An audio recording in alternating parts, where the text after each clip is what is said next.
Hello, everyone. In this video, we're going to be talking about linear equations in two variables. But before we're going to start writing the equations, let's look at this plane and let's label a few things on this coordinate plane. Well, first I'm going to label 0 and then units on x-axis and y-axis. And then I'm going to pick up a point, this one.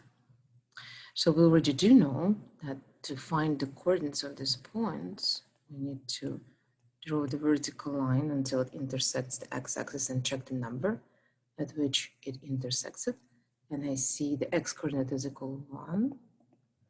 And then I need to draw the horizontal line until it intersects the y-axis and check the number, and I see that the number is 4. Okay, so coordinates of this point are 1, 4, 1, 4, right? So 1 is x coordinate and 4 is y coordinate. Great. So 1 and 4 are actually two real numbers. And the question is, what can I do with two real numbers? Well, at least 4 basic operations come to my mind. I can add them, I can subtract them, I can multiply them and divide them. And for 1 and 4, no restrictions for any operation exist. So I'm going to stick with addition. What if I add these two numbers that happen to be coordinates of my point, 1 and 4?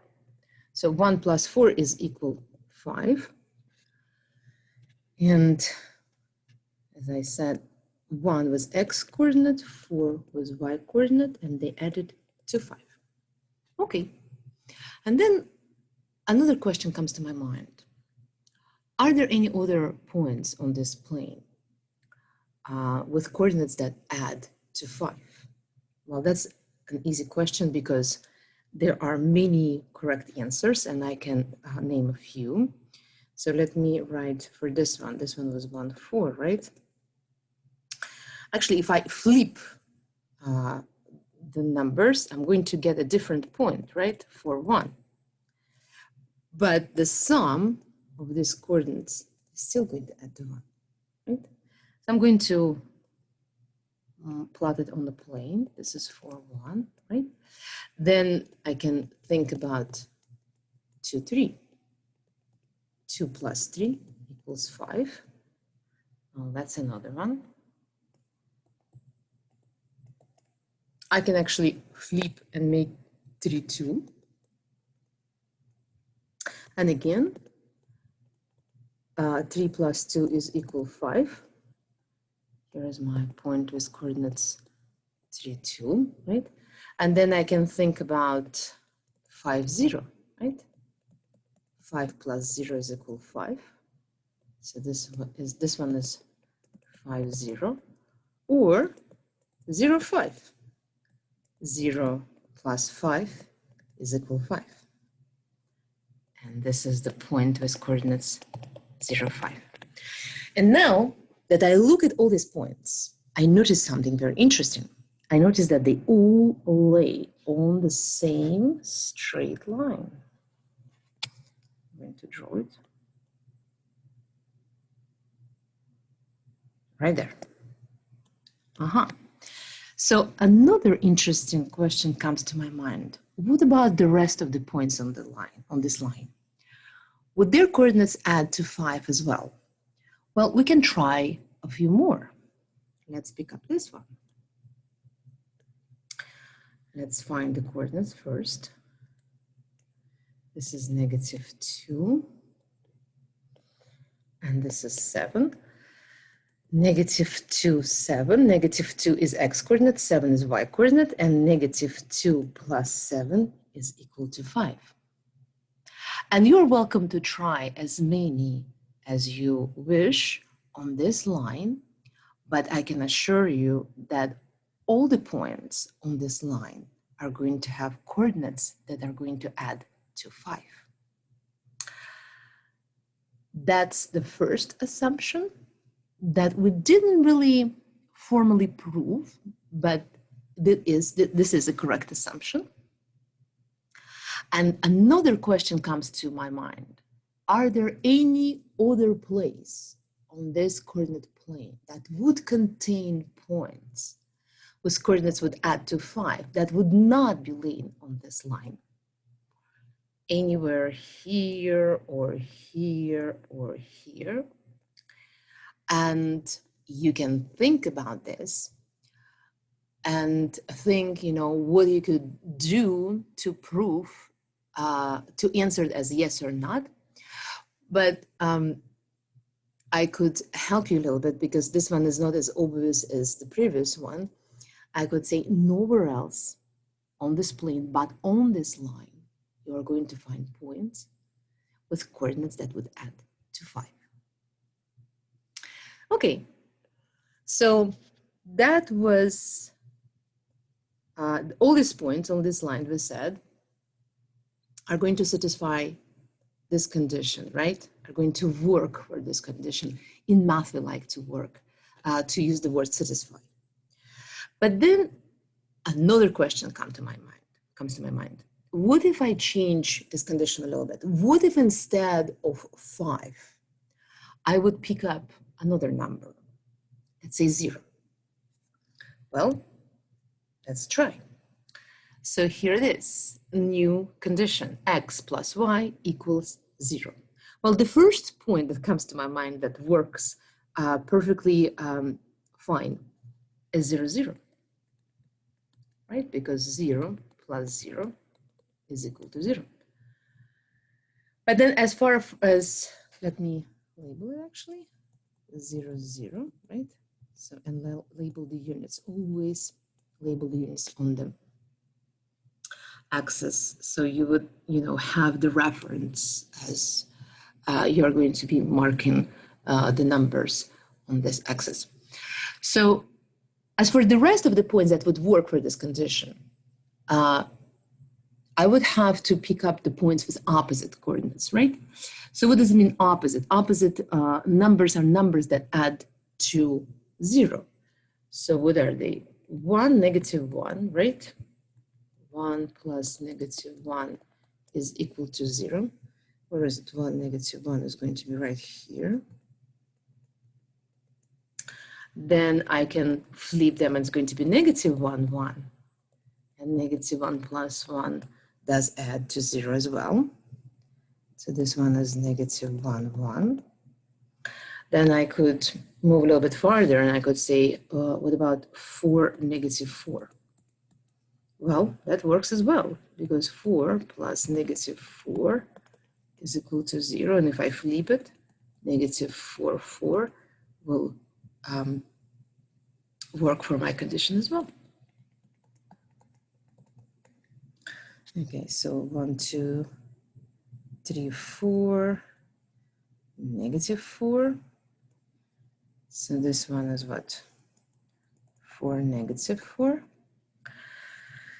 And -4, 4 is right here. Okay, and what do I notice about this point now? Same thing as I did in the previous example.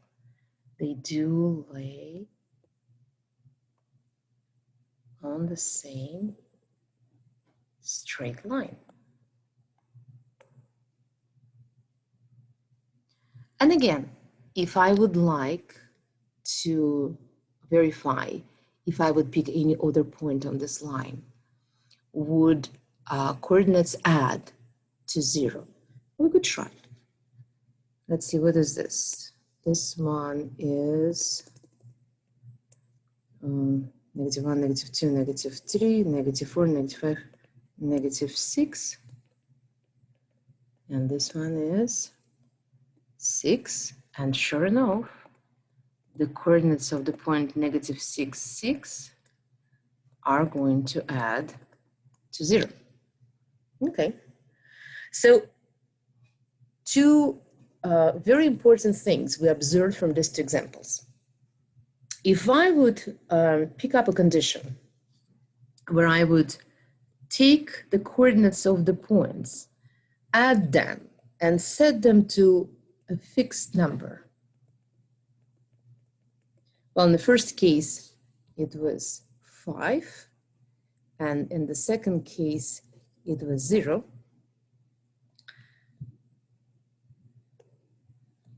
We're going to find infinitely many points that would work, right, for this condition. So I can change x and y, right, and still would find the points that would work. So in this case, x and y, since they are changeable, right, are called variables, right? Variables, and there are 2 of them. And this condition, since it contains variable, is called equation. Equation. So this one is an equation into variables. And the set of all points that would satisfy this type of equation is going to always form a straight line. Now, the set of the points that would satisfy any kind of equation we are going to call graph. So in this case, we can say that the graph of this equation, of this kind of equation, is a straight line.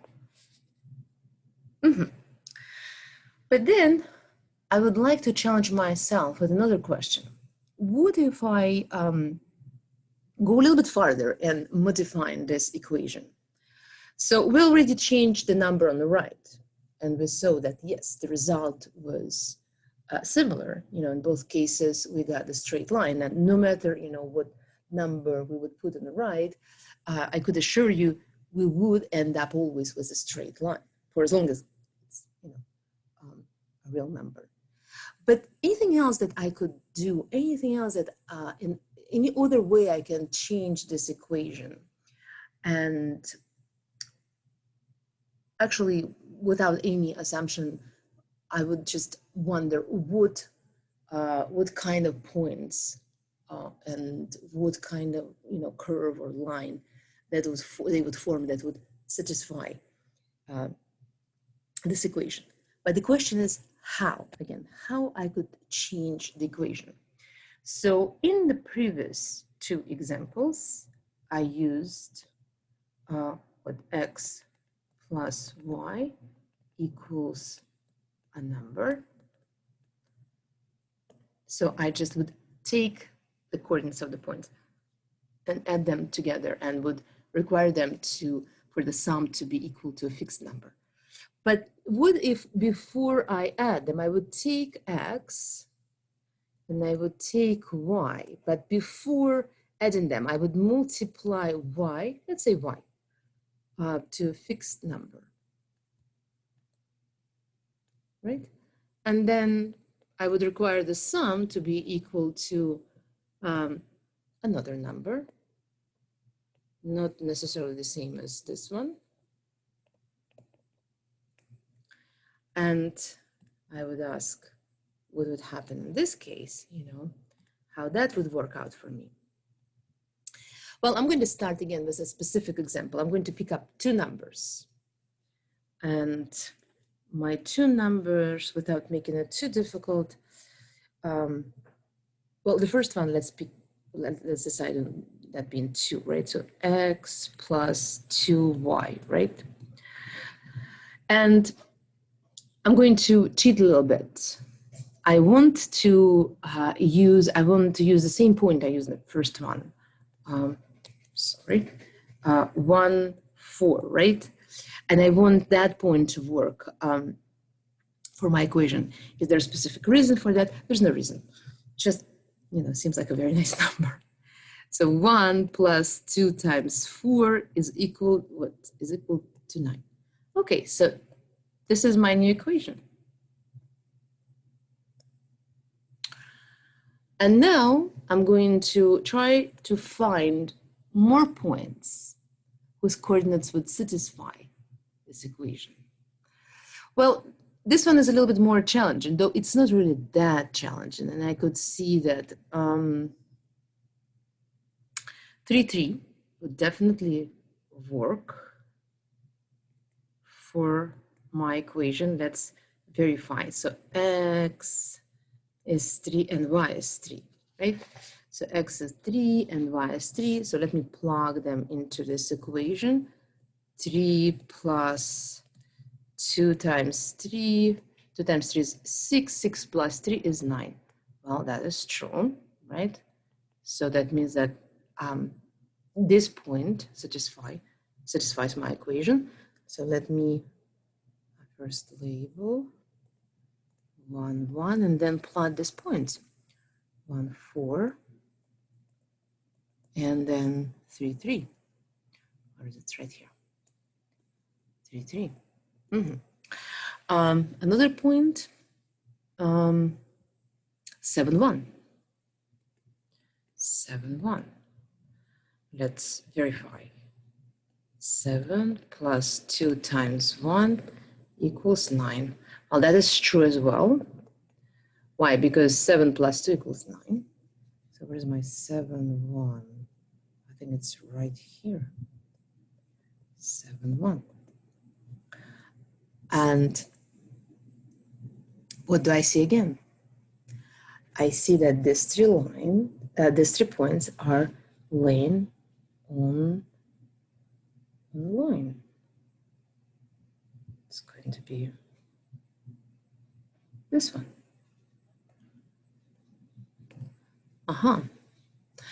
And just like I did in the previous example, I'm going to pick up another point on the line, find the coordinates and see if the coordinates are going to work, satisfy, I should say, my equation. I like this one.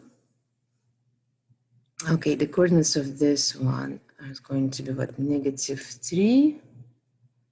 And what is this going to be? This is 4, this is 6, right? -3, 6.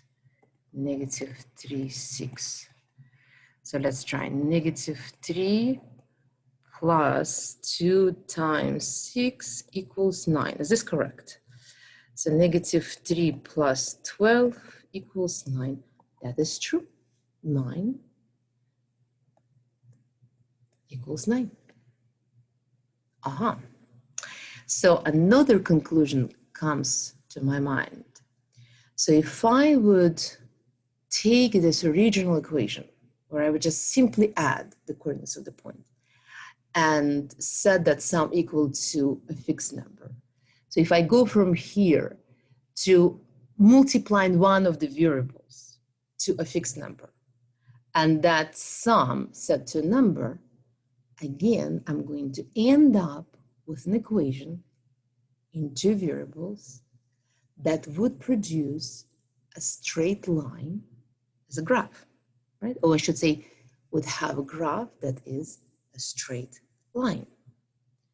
Okay, so let me go even farther and ask myself, well, would I continue getting similar results even if I multiply both coordinates to some fixed numbers before I add them together and require them to, for that sum to be equal to a fixed number?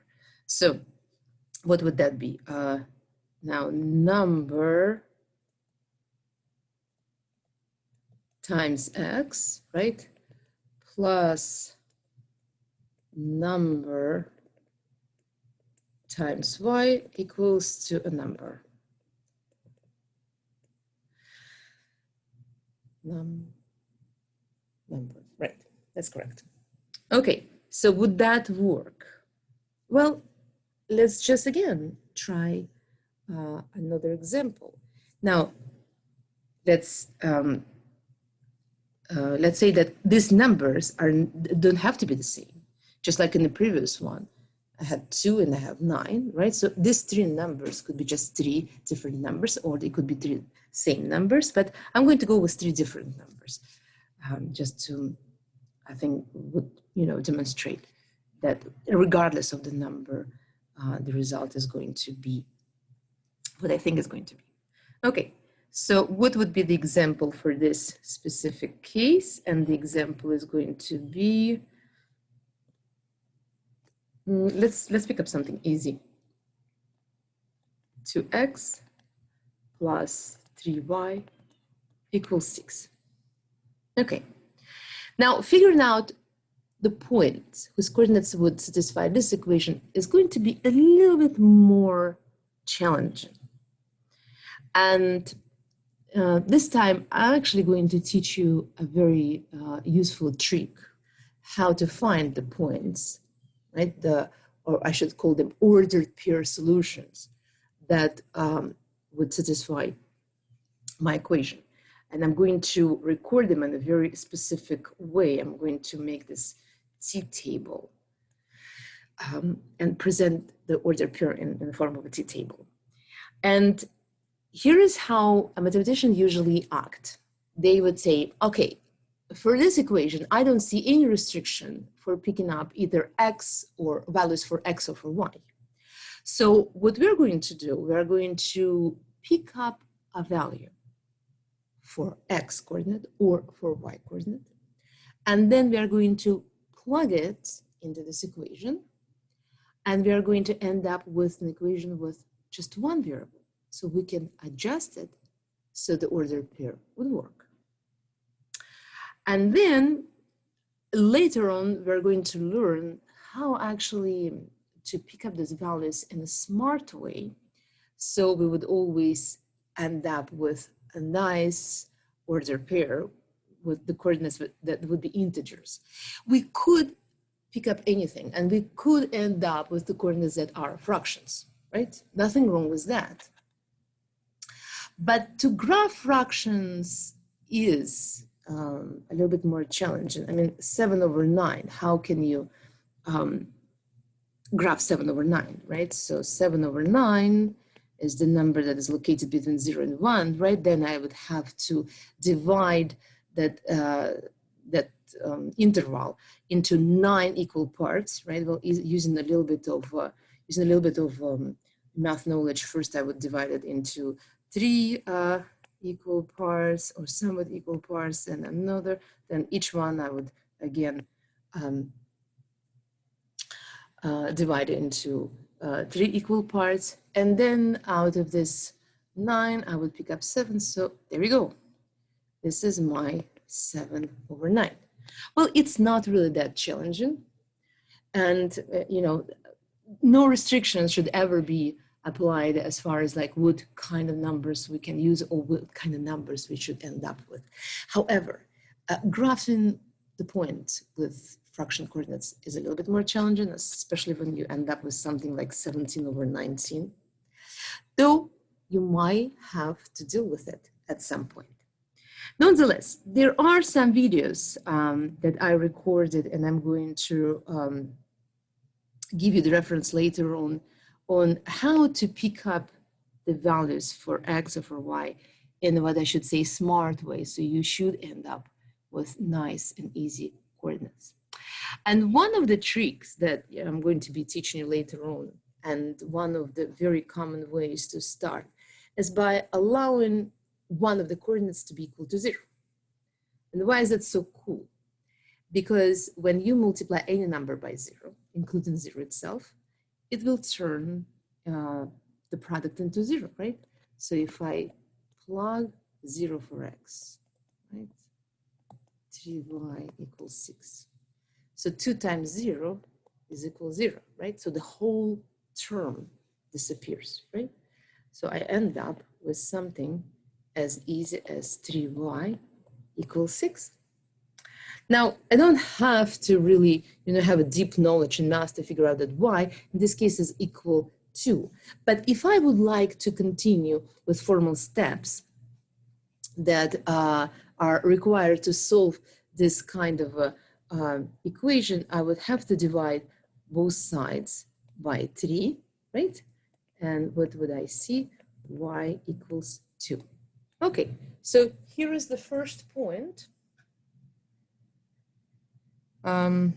whose coordinates do satisfy my equation, and I'm going to plot it on my coordinate plane, 0, 2. Now for the second one, I'm going to let y equal 0. Okay, now what do I have in this case? Now as y equals 0, oops, I apologize, that was a mistake. Okay, there 2 times 0 equals 6. Now this term disappears, right? So I end up with 2x equals 6. Divide both sides by 2. So x equals 3. Okay, now 3, 3, 0. I did not mark the units, which I should have, but I'm doing it now. Okay, so this is 3, 0. So what about the last one? What would be a smart choice for either x or y? And as I said, I do have a separate video that will help you to learn a couple of tricks how to find order pair solutions that are integers. Well, right now, without taking us far away from actually the idea of understanding the whole concept of equation, I would suggest let's let x be, or let's let y equal 4, right? So then plug it into equation. 2x plus 3 times 4 equals 6. What do I get? 2x plus 12 equals 6. Well, in this case, I am required to do one extra step, right? I have to subtract 12 from both sides, right? To isolate my x term, right? So 2x is equal negative 6. And if I divide both sides by 2, what do I get? X equals negative 3. Negative 3. So there you go, negative 3, 4. This is my point. And what do I see? Again, I see there's 3 points. Then now I could, easily call them 3 ordered pair solutions of my equation.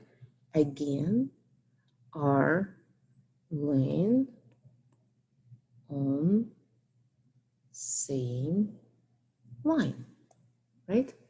And actually, if I decide to check any other point on this line, like we could pick up this one. So this is going to be, this one is 6, and this one is negative 2, right? So it has 6, negative 2. Let's see if that works. 2 times 6 plus 3 times negative 2 equals 6, right? So what is this? 12 minus 6 equals 6. That is true, because 12 minus 6 is equal 6, and 6 is equal 6. So that is a true statement. So I can actually write into my table another point that has that is order pair solution. What is very important for me to assume from this example that if I modify my original equation of the form, what was the original one? X plus y equals a number, to the form when I would, before I add my coordinates, I would multiply them by some fixed numbers. Number times x plus number times y, and the sum is going to be equal to some third fixed number. So this is the equation in 2 variables. and the graph of this equation is going to be a straight line. So finally, we can say, okay, if I see an equation that would have this format, this is a linear equation into variables. And the graph of this linear equation into variables is a straight line. Now, honestly, nowhere in the math book you would see this format, because in mathematics, for every fixed number, if we want to generalize our presentation, we would use letters. So in math books, as a form of a linear equation into variables, you are very likely to see something like that. AX plus BY equals C. Then you would see a little note that would say that A, B, and C are real numbers. Real numbers. So, and again, if we see something like that, then we should assume right away that this is a linear equation into variables. The graph of this equation is a straight line. So what does it mean? That means that all the points that have coordinates that satisfy this equation would form a straight line. If I want to find a point or points that would satisfy my equation, I could use an easy trick.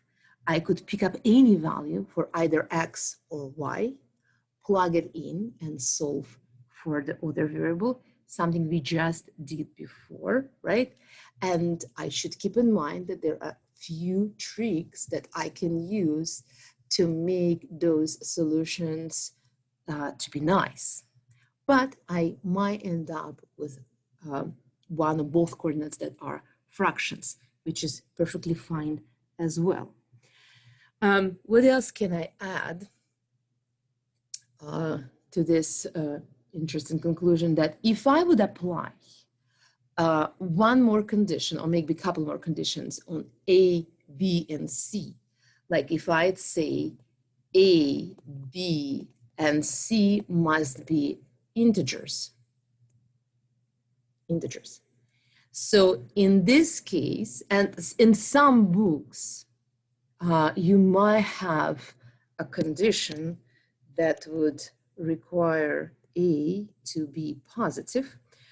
Positive A in mathematical books, very often you would see presented in this way, A greater than 0. That actually means that A is positive, okay? So if a condition like that is going to be applied on A, B, and C, then in this case, AX plus BY equals C is going to be called a standard form of a linear equation into variables.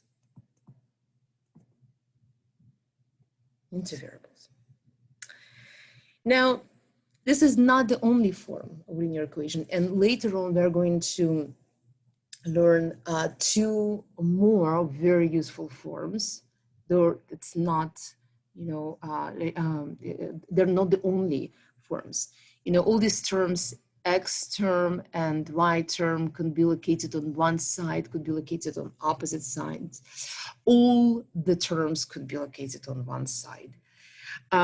What else I would like to mention before I would finish today's this video? A couple more terms. Now, these numbers that we multiply to the variables are called coefficients. So I should say A and B are coefficients, right? And C is the number that floats by itself. It's called constant. Yes. And